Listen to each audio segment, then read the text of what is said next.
croyez sincèrement que Vallée, là, au fin fond du Brésil, là, il va s'occuper d'un syndicat, X syndicat, mais évidemment soutenu avec le gouvernement, c'est une bonne initiative. Est-ce que vous pourrez repousser l'échéance là pour qu'on puisse trouver une solution? Qui veulent justement avoir un délai pour trouver un entrepreneur. Mais ça fait depuis longtemps que Vallée bat de l'aile là. On aurait dû chercher un peu plus loin. Bon, je ne sais pas si les centrales syndicales, ils étaient au courant de ce qui se passait à Vallée, mais vous pouvez demander à droite ou à gauche aux chefs d'équipe dans les entreprises de Vallée. Il y a certains délégués syndicaux qui essaient de refourguer des gens qu'on ne voulait pas. Vous voyez, on ne voulait pas parce que simplement on n'avait pas besoin d'eux ou pour X raisons, compression de personnel. Et les syndicats, ils voulaient les faire ils voulaient maintenir l'emploi. Bon, évidemment, c'est le métier du syndicat de garder l'emploi, ça on le conçoit très bien. Mais en voulant garder ces gens-là, en voulant garder ces ouvriers-là, on pénalisait l'entreprise. Peut-être certains l'ont fait parce qu'ils ne voulaient pas de grève, ils ne voulaient pas d'emmerde, je n'en sais. Sans vous en rendre compte peut-être, mais vous avez certainement participé justement à cette déliquescence de la performance de l'entreprise, de cette lourdeur de l'entreprise. Hein, évidemment qu'il y a de la faute qui incombe à l'industriel, hein, qui je pense a vu une usine trop grande, ça c'est sûr. Mais nous au niveau local, je pense qu'on ne l'a pas aidé. Hein, donc ils n'ont pas la notion justement de rentabilité. Ça n'a pas aidé l'entreprise parce que l'entreprise est obligée de prendre des personnes. Ah ben, évidemment, on ne veut pas de grève, on ne veut pas d'emmerdement. Regardez le nombre de grèves qu'il a eu Vallée, le nombre d'emmerdes qu'il a eu avec notre système syndical ici ou avec notre système politique. Comment voulez-vous qu'il ait les reins solides pour tenir jusqu'à maintenant? Il a fait vivre des familles pendant plus de 10 ans. Maintenant, résultat des courses, il n'en peut plus. On a eu la chance d'avoir des Polonais, des Philippins, des pointures internationales. Je pense qu'on n'a même pas été fichu de mettre des binômes locaux avec eux pour apprendre justement le travail. La façon de travailler, donnant ces talents sont partis, on se retrouve avec quoi? Bon, tout ça, c'est pas notre faute. Nous, on n'est pas performants. Pourquoi? Parce que c'est le gouvernement qui aurait dû chapeauter ça. Regardez à l'usine de KNS. Ils ont mis un sous-traitant pour le four. Il a coulé. Le four a été foutu. Il a fallu le refaire. On a des personnes, des travailleurs ici, qui pourraient faire la même chose, mais ils n'ont pas été formés.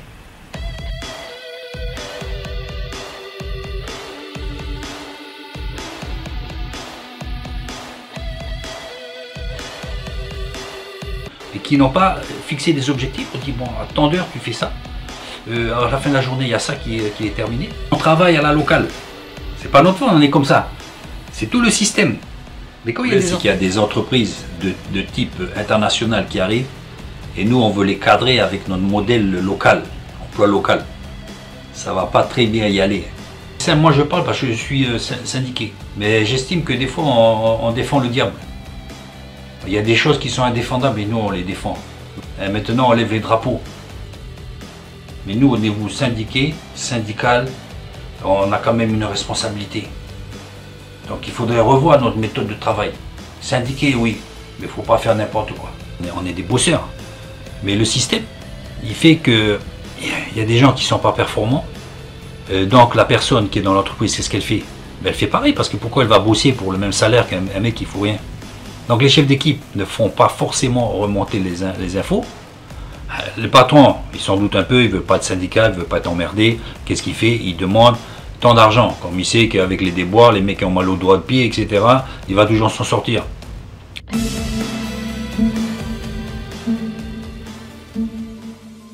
Bon, maintenant, nous, on a Sophie Nord là, qui veut reprendre le flambeau. Hein. Nord à venir, comme vous voulez. Hein. Le chapeau. Hein. Bon, c'est une bonne chose. Hein. Local, il n'y a pas de souci. Mais j'ai l'impression qu'elle se cache derrière Koreanzi. Hein. Elle est justement dans une procédure de sauvegarde de l'entreprise. En gros, elle n'arrive pas à payer ses dettes. Donc, à voir. Hein. Si le candidat est retenu, ben, on verra si on fait l'affaire. Il y a un début à tout. Et faire de lutte. Moi aussi, je suis syndiqué. Je ne cautionne pas le manque de respect qu'on a pour les usagers. Ils veulent aller simplement travailler pour acheter leur beefsteak le soir. Qui attendent des heures à l'arrêt du bus. Ils se font mouiller les doigts de pied parce que l'abri de bus n'est pas performant. C'est là qu'il faut faire la grève. Et faire la grève aussi pour baisser le prix des abonnements de bus pour les jeunes, pour les vieux. C'est là qu'il faut faire la grève. Là, vous allez devenir populaire. Mais là, vous faites la grève, vous emmerdez les usagers. Pourquoi? Parce que vous voulez changer la tête du bonhomme à la tête du néobus. Pour moi, c'est pas sérieux. On n'est pas à la hauteur des enjeux.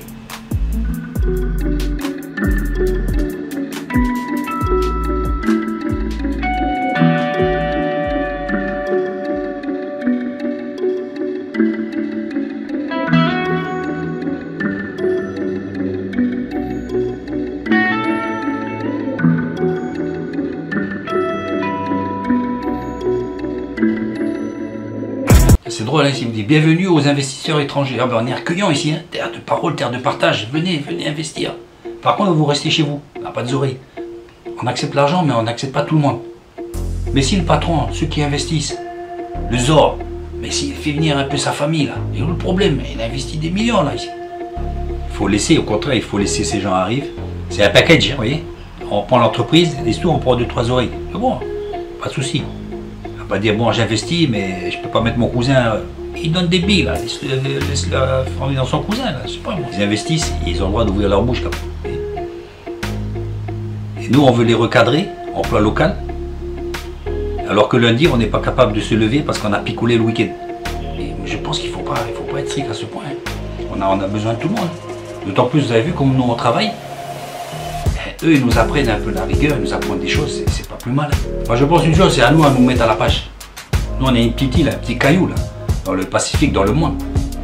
Il y a les Chinois, il y a toutes les puissances qui nous entourent. Si on commence à faire emploi local, avec nos règles locales, là, je pense qu'on va pas trop tourner loin. On a beaucoup perdu du temps ici, avec notre système syndical, notre gouvernement, tous nos leaders ici, qui n'ont pas pris les vraies décisions pour respecter la population. Le néobus, il était censé être là pour fluidifier la circulation. A priori, on dit vous voulez nous faire payer le prix du néobus. L'argent, il va arriver après, quand vous aurez baissé le prix des tarifs. Les gens vont affluer, donc vous aurez plus d'argent et puis ensuite vous pourrez payer l'installation du néobus. Mais là, vous mettez la charrue avant les bœufs. Donc à tous les niveaux, la société calédonienne est à revoir. On a des outils performants. Et regardez ce qu'on en fait avec notre politique. Regardez un exemple encore avec la province sud qui lance des projets à l'initiative, hein, comme les nickels de l'initiative, et qui nous dit bon ben ils vont financer à 80% si le projet est retenu.